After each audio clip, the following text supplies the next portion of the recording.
Hola a todos, bienvenidos a nuestro podcast Universitarios Curiosos. El día de hoy, en una nueva emisión, hablaremos sobre la enfermedad del Chagas. Soy Alejandra y hoy nos acompaña un grupo de estudiantes de optometría interesados en explorar este tema en detalle. Pero antes de sumergirnos en la ciencia de esta enfermedad, hablaremos de algunos datos fascinantes con ustedes. En 1909, el bacteriólogo brasileño Carlos Justiniano Chagas hizo un descubrimiento que cambiaría por completo la historia de la medicina. Identificó por primera vez las manifestaciones clínicas de la enfermedad de Chagas. Desde entonces, esta enfermedad ha afectado a millones de personas en el mundo, siendo uno de los principales problemas de salud en Latinoamérica. Según Lilian y sus colegas en 2019, entre 6 y 8 millones de personas están afectadas por esta enfermedad y lamentablemente provoca alrededor de 50,000 muertes al año. Interesante, ¿no? Antes de continuar, permítanme presentarles a nuestros increíbles estudiantes de optometría que participarán en esta discusión sobre la enfermedad de Chagas. Entonces, aquí están nuestros expertos.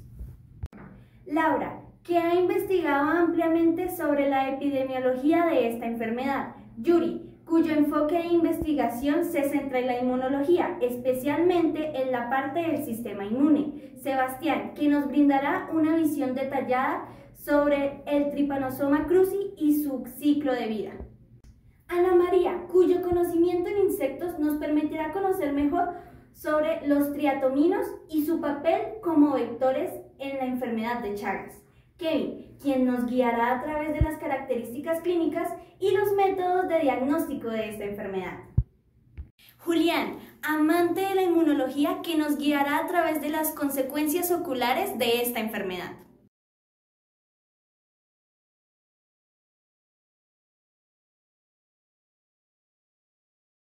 Y por último, Fernés, quien nos hablará de las opciones de tratamiento disponibles de la enfermedad de Chagas. Laura, ¿podrías contarnos más sobre cómo esta enfermedad ha impactado específicamente en el suroeste mexicano y cómo está afectando a lugares originariamente no endémicos?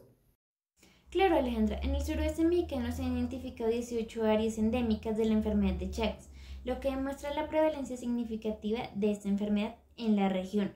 Sin embargo, lo que es aún más preocupante es que la enfermedad está en aumento en lugares que originalmente no eran endémicos, como Europa, Estados Unidos, Canadá, Australia y Japón. Esto se debe a varias formas de transmisión, como la transfusión sanguínea, trasplante de órganos, transmisión congénita o vertical o por accidentes de laboratorio. Es realmente impactante cómo esta enfermedad ha trascendido las fronteras geográficas. Ahora, cambiando un poco de tema, quiero explorar el aspecto inmunológico de la enfermedad del Chagas. Ahora hablemos un poco sobre el parásito en sí. Sebastián, ¿podrías darnos características del Trypanosoma cruzi y su ciclo de vida? Claro, Alejandra. El Trypanosoma cruzi es un parásito intracelular hemoflagelado que se caracteriza por la presencia de un flagelo y una única ramificada mitocondria. El flagelo está compuesto por 9 pares de micróbulos y 2 micróbulos centrales, dentro de la matriz citoplasmática rodeada por una membrana. Adicionalmente a esto, contiene una estructura llamada bastón paraflagelar, compuesto de un arreglo de filamentos ligados al axonema. Los tripomastigotes secretan algunas isoformas hacia el medio y se cree que son importantes como factores de virulencia. El acidocalcisoma es un organelo encargado del almacenamiento de calcio, sodio, potasio, fósforo y zinc, y su principal función es la de regular la homeostasis. Asimismo, los 3 estados en el ciclo del parásito, los cuales son amastigote, epimastigote y tripomastigote, se identifican por la posición en que se encuentra el cinetoplasto en relación con el núcleo. ¿Podrías hablarnos más al respecto sobre estos ciclos de vida? El amastigote es la forma intracelular del parásito que se localiza en los tejidos del huésped vertebrado. Se multiplica por fisión área longitudinal. El epigmatigote se encuentra en el intestino medio del vector y también se obtiene de cultivos acénicos. Su morfología celular es alargada, con un flagelo libre, una membrana ondulante poco desarrollada y mide aproximadamente entre 20 y 40, incluido el flagelo. Los tripomastigotes, además de hecho, son réplicas y son de localización extracelular. Poseen además una membrana ondulante y se aíslan a partir de los huéspedes invertebrados, que son sus vectores y vertebrados. En consecuencia, el tripomastigote metacíclico se localiza en el recto del vector y en sus heces. Genial, Julián. Alexandra, ¿podrías hablarnos un poco acerca del vector de esta enfermedad? ¿A qué subfamilia y a qué orden pertenecen? ¿De qué se alimentan? Este tema cada vez me está causando más curiosidad. Por supuesto que sí, la subfamilia Triatominae, cuyo orden es Hemiptera, y su familia Reduvidae, a la que pertenecen los insectos triatóminos, están compuestos por 149 especies distribuidas principalmente en el continente americano. Los triatóminos son hemáfobos y la mayoría se alimentan de sangre de mamíferos o aves, aunque existen reportes sobre especies que pueden consumir sangre de reptiles o anfibios, pero la viabilidad, el desarrollo y la multiplicación del parásito depende de su capacidad para invadir al insecto vector y perdurar en él. Esto pues depende del equilibrio mediado por interacciones fisiológicas y bioquímicas con el triatómino. Especie del mamífero.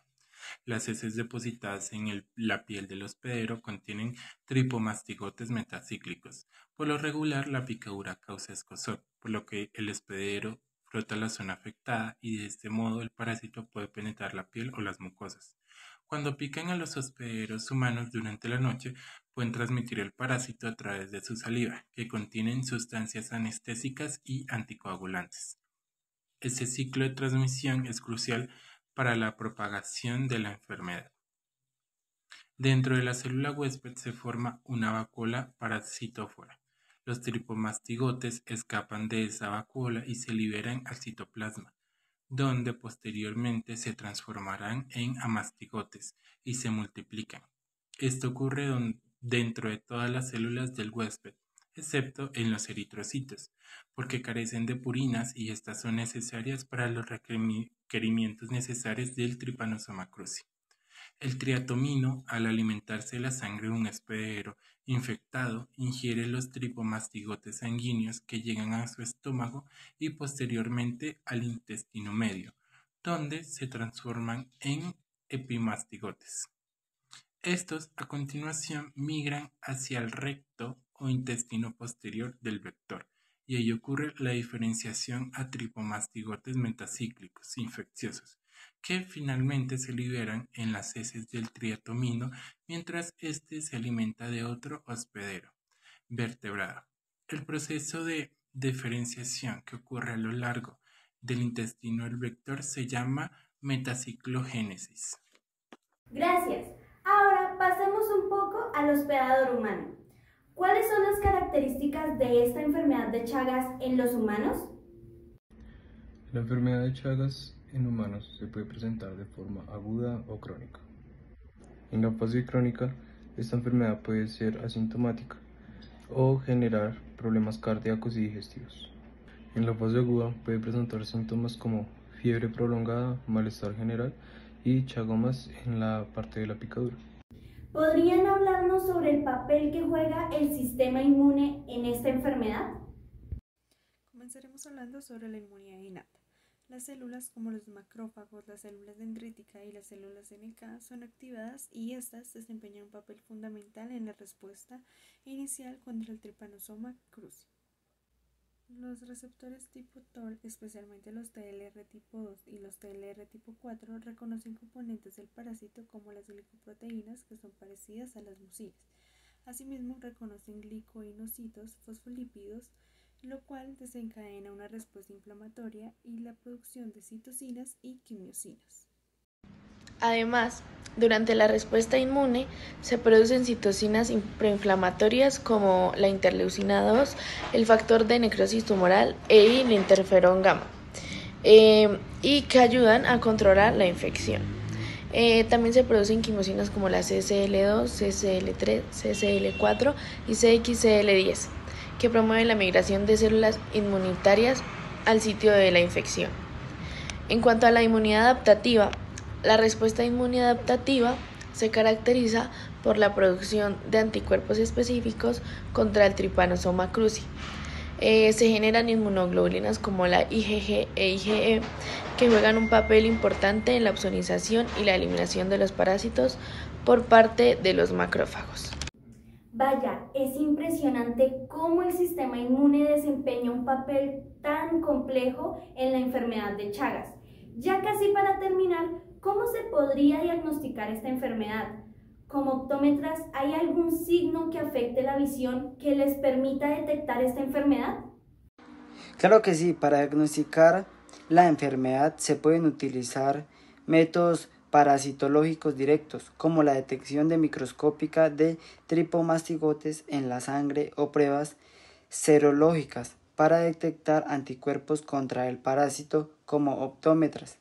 El signo de Romana es característico de la enfermedad de Chagas en el momento en el que el mismo succiona sangre en la zona periorbital y se produce la entrada del parásito a través de la conjuntiva, creando una inflamación palpebral.